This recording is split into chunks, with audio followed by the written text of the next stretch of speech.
Você sabia que pode ter reações do seu corpo devido a questões emocionais? Para você que está chegando, seja muito bem-vinda. Eu sou a Nayara e vou contar um pouquinho da minha experiência com a alopecia areata e no final eu vou dar algumas dicas para vocês em como lidar com isso. Primeiro você precisa entender que a alopecia areata é uma doença autoimune, o que resulta na queda de cabelo de forma desregular. Em maio vai fazer 2 anos que o meu filho ele foi diagnosticado com autismo nível 2 de suporte. E quando nós recebemos o diagnóstico, eu fiquei simplesmente desesperada, com as minhas emoções fora de controle e sem perceber, o meu corpo acabou respondendo às questões emocionais que eu estava vivendo na época. No dia do meu aniversário, eu fui cortar o cabelo no ano de 2023 e lá o cabeleireiro mostrou uma falha enorme, né, que tinha no meu couro cabeludo. Eu vou deixar aqui a foto aqui em cima para vocês verem. E ele falou: olha, é melhor você procurar uma dermatologista, porque isso aqui tá parecendo alopécia. E aí eu fui pesquisar o que era alopécia e fiquei totalmente desesperada, porque tem a alopécia areata e tem a alopécia androgenética, se eu não me engano, que é mais para quem realmente tem perda total dos cabelos, enfim. E eu fiquei assim, desesperada, fiquei muito preocupada, estava passando por toda aquela situação de ter tido o diagnóstico. E eu confesso que naquele momento eu não tinha tempo e nem condições emocionais para parar e olhar para aquilo. Então eu meio que não liguei muito. Eu pensei, talvez ele está exagerando, enfim. E acabei deixando passar. Foi um período de muita turbulência emocional para mim, então eu passei por sérios problemas com ansiedade também, né?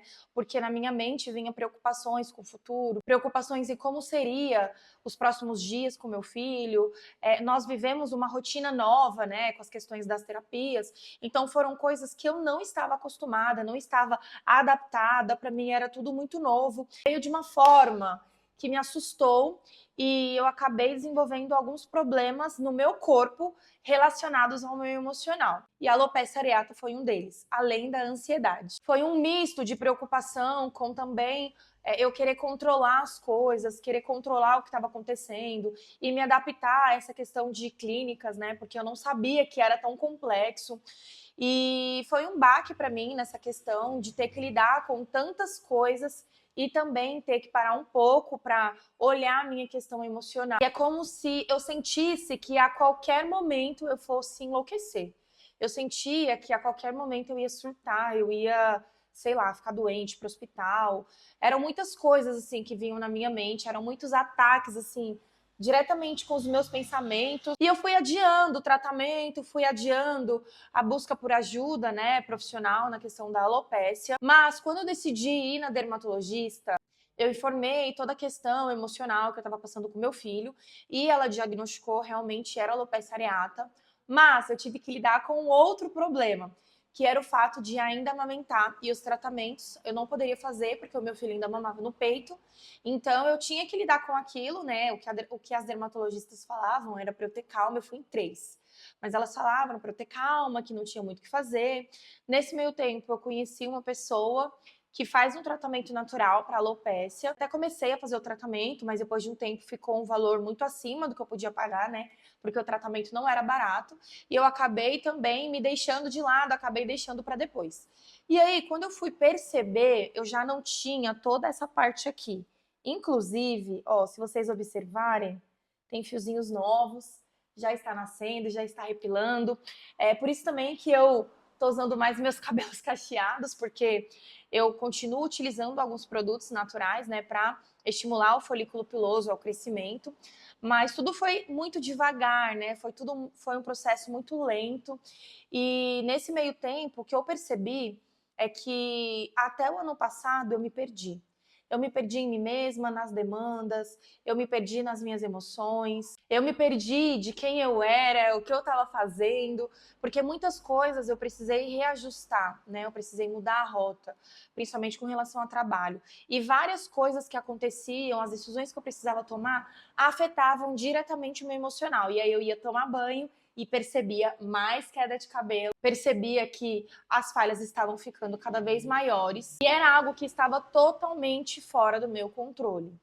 Mas aí talvez você caiu nesse vídeo e deve estar se perguntando, tá bom, ok, entendi que as questões emocionais afetam diretamente na nossa saúde física, mas como a gente consegue lidar com isso e sair desse lugar? Para mim, o principal movimento foi de pausar, foi de talvez respirar, entender que eu não podia dar conta de tudo, mesmo tendo uma vida muito corrida, com uma rotina nova, vivendo uma questão nova, né, com relação ao meu filho.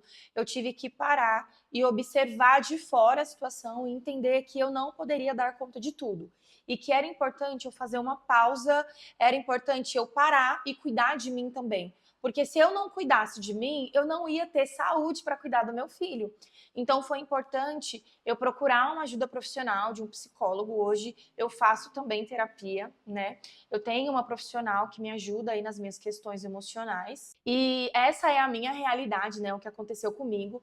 E se você tá aqui, você não tem condições financeiras, né, de pagar um profissional ou até mesmo um convênio médico. Hoje tem várias redes de apoio, tem projetos para mães atípicas que tem dentro dessa rede profissionais que são voluntárias, tem profissionais que fazem roda de conversa, psicólogas que ajudam mães atípicas em situações especiais. Então, se hoje você está nesse vídeo e você está se vendo numa questão assim, né, nas suas emoções, saiba que você precisa procurar ajuda. E o que me ajudou muito também nesse processo foi entender que eu precisava praticar o autocuidado. Hoje eu trabalho na área da beleza. Inclusive, eu estou aqui no meu ateliê gravando para vocês enquanto eu espero a próxima cliente. Mas era como se eu não praticasse e não vivesse aquilo que eu tanto incentivava as minhas clientes, que era a prática do autocuidado. Então, nas pequenas coisas, eu me esforçava para praticar o autocuidado nos meus dias. Seja fazer um simples skincare mais elaborado, ou fazer uma caminhada no parque, ou até mesmo ouvir um podcast sobre saúde e bem-estar, mas eu me forcei a imergir no autocuidado para conseguir sair do lugar que eu estava. E eu sei, como mãe atípica, que é muito desafiador. Eu sei quais são as dores que nós enfrentamos, as inseguranças, os medos, mas nós precisamos estar bem para cuidar da nossa família, para cuidar dos nossos filhos, para cuidar dos nossos maridos, enfim. E eu te encorajo nesse vídeo a tirar que seja 5 minutos do teu dia para olhar para você e para praticar o autocuidado na sua vida. Se esse vídeo te ajudou, compartilha com as pessoas que você ama, compartilha com pessoas que precisam desse conteúdo e coloca também aqui nos comentários o que vocês querem ver por aqui. Até o próximo vídeo. Tchau!